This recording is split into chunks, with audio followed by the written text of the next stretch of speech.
Hi everyone, this week's video is a bit of a behind the scenes special because I'm going to show you how I make my YouTube videos from start to finish.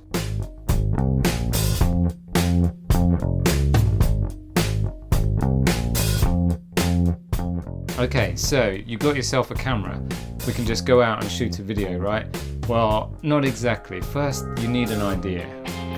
Ideas don't come out of nowhere, but I often have my ideas when I let my mind wander at times like when I'm out for a walk, or whilst I'm stuck waiting at a traffic light, or whilst I'm brushing my teeth, or even here when I'm on my way back home after shooting the video I did with the tree in the field, because this is the moment I actually just had the idea about creating the video of how I create videos. Once I've got my idea, the next thing I do is look for some music for the video, because music is really important in terms of setting the mood and actually helping you visualize what kind of footage you want to include. And so in this case I'm using YouTube's audio library. There's plenty of others out there that you can pay for, but this is on the YouTube Creator Studio. It's free, and I've had over a year's worth of YouTube videos using this music, so it's perfectly good. What I'd normally do is have some idea of the overall mood or theme, and then I can use the filters here to find exactly which kind of music that I want to include. And in this case I think I'm going to go for something quite calm. Once I've narrowed it down, I'll start to listen to a few of the tracks, and within a few seconds I normally know whether it's going to be the right fit or not.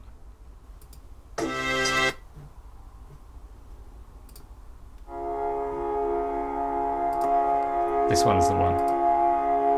So once I've got that idea and an idea of the music and the mood, it's time to develop the idea. So I'll take some time to write out some kind of script or a loose script of what it is that I want to say, or the message that that video is going to have. And then I might even draw a few storyboards so that I know exactly what sort of shots that I can build into my shot list, and that's the footage that I'm going to capture whilst I'm out on the shoot. Okay, so I'm all set for the video, everything's planned. I did a recce the other day and I found a really nice meadow which is going to be perfect for the photographs and the video. So I just got to make sure that I've got all my batteries charged and my bag packed so that I'm ready for the morning. You've got to be kidding.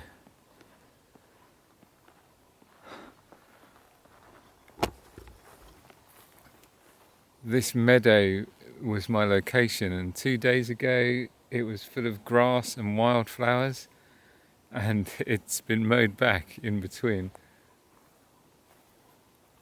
There's one more place that I know of that's close to here, so it is a bit of a chance, and if it has been cut back I'm probably not going to record a video.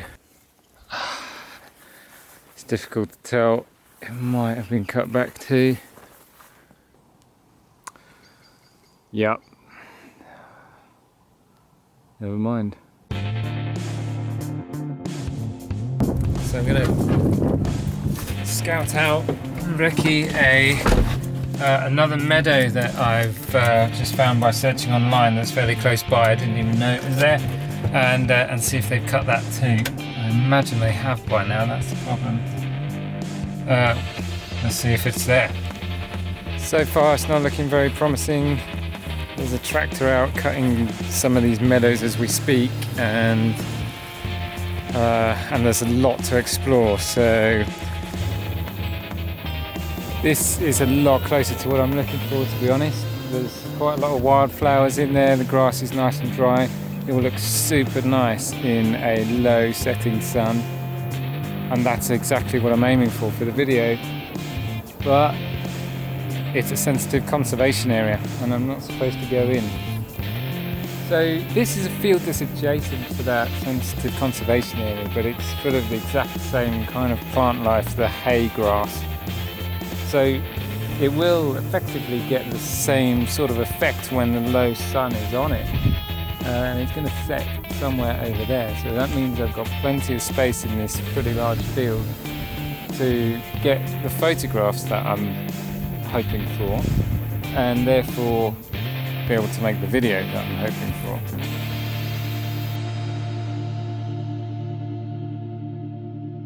I've arrived in the location and weather is alright. It's better than the other day when I had great weather and no meadow. Today I've got meadow and alright weather, so I'm happy with that compromise. The sun's not quite low enough yet and it's coming in various breaks in the clouds. All the footage I want and all the photographs that I want will require this meadow to be backlit by the sun, which is happening at times like this. You might be able to see that it just looks lovely. And so whilst I wait for that, I'll probably record some wild track. So wild track is audio of the surroundings, and I would use that to overlay any of the footage. I'll get a few minutes of wild track. It might be the sound of the grasses blowing or a bit of the wind in the trees, just something like that. And then I just know I'm covered in terms of covering up any audio and things. I'll use this sound recorder. It's just a very small sound recorder that I use for recording audio too. And and then I'll probably start to look to get some of my establishing shots.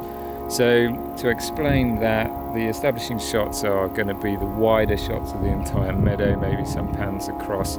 Just get a few things in the bag that are going to allow me to open up the scene and introduce the film as to where we are.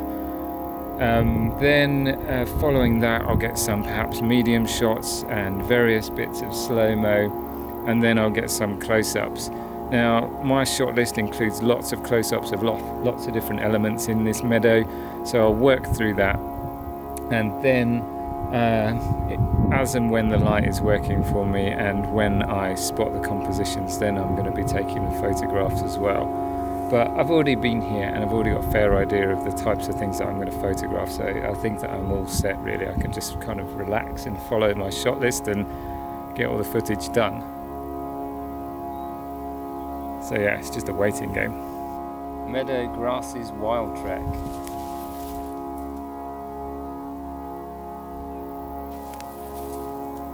One of the establishing shots I'm going to get somewhere around here is what I think I will call the ET shot.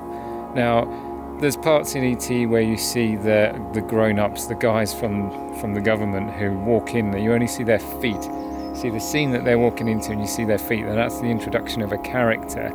And that's what I'm going to do with this one, and I've used it a few times in my videos too. But yeah, this isn't an ordinary shoot.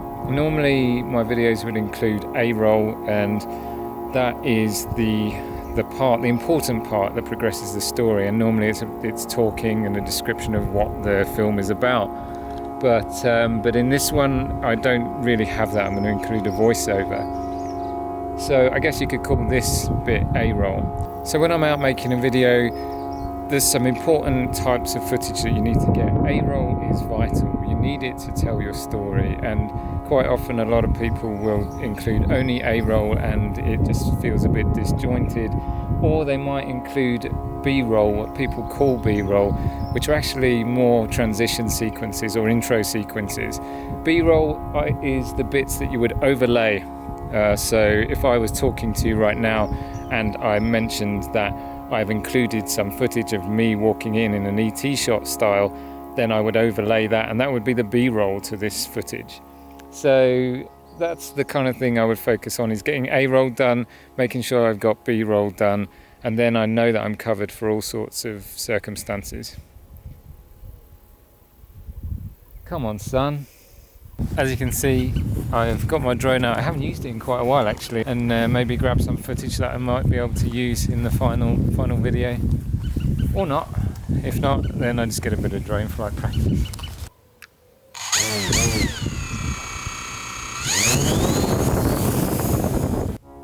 Okay, so that concludes the video session. I think I got all the footage that I needed, and I took some quite nice images too. But of course we won't know until I get back home and import it all onto the computer and start editing. Now, I'm busy for the next few days. I'm not going to be able to do that until I don't know when, but via the magic of television. And it's as if no time has passed at all. Actually, it's the day after. I've downloaded all the footage from the card onto my computer, backed it up, and I've imported it into a new project on Adobe Premiere. And before I get into it, editing can take quite a while, so I think I need a big cup of tea.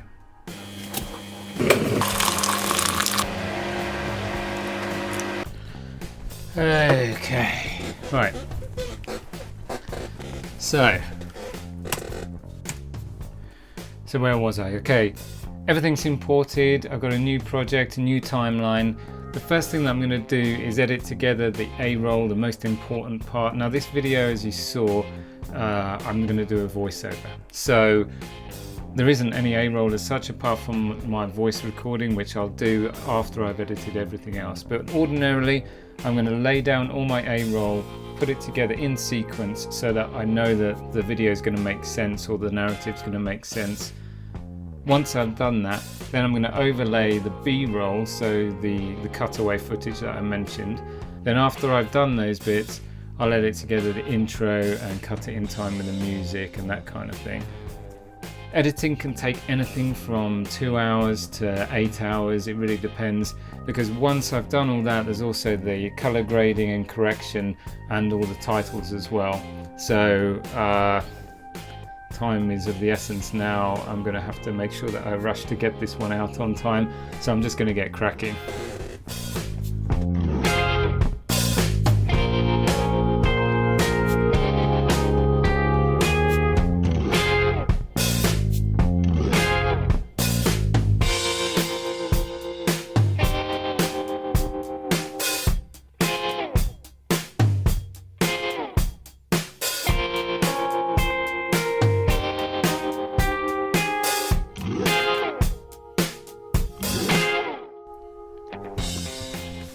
So I've got the main bulk of the video edited now, and I've started to lay down my adjustment layers where I'm going to do my color grading and also add my matte bars. You might have seen from my videos that I tend to put black bars at the top and bottom. There's a couple of reasons for that. One is because I like how it looks. It looks a lot more cinematic, and when you're using deeper shadows and 24 frames a second, putting those bars on just makes it look a bit more like a film than a video. But one of the other reasons, and probably the main reason, is that it can disguise any potential issues with wonky horizons. Let me show you what I mean. So this particular shot, there's a very slight wonk in the horizon there, and I can just slightly adjust it by rotating the footage. But when I do, I'm left with a black bar at the top and the bottom, in the corners and at the sides. So I need to slightly zoom in to remove those sides, and then I can disguise where the original crop of the image is with the black bars at the top, just by adding them in the adjustment layer like that. So next it's titles. They take a lot longer than I usually think they do. I'm going to add a title at the beginning, and then I'm going to add some titles at the end to just thank the people who joined me on Patreon, and also my end screen titles. Then once I've done that, I'm all ready to export.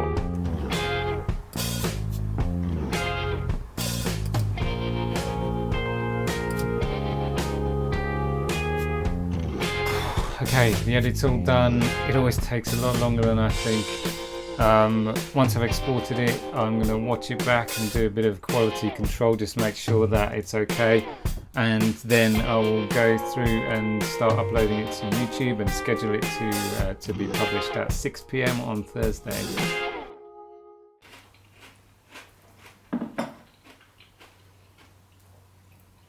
So I didn't get a chance to finish everything yesterday when I'd edited it. Now I'm just doing the title and the description and the tags on the uploaded video on YouTube, just so that I can help it get found. But I've got some commercial work to do this morning, so I don't think I'm going to have time to do a thumbnail, but I'll see if I can do that later.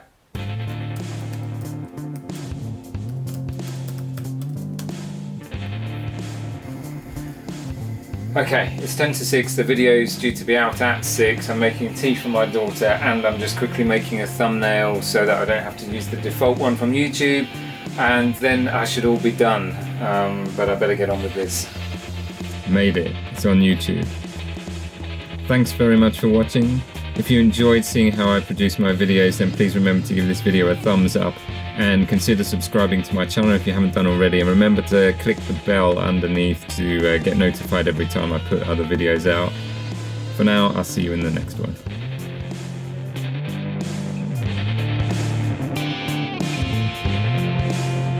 My Patreon community is growing, and I thank each and every one of them who's joined. And if you're interested in seeing your name here as a producer, then go to bit.ly/DavidsPatreon.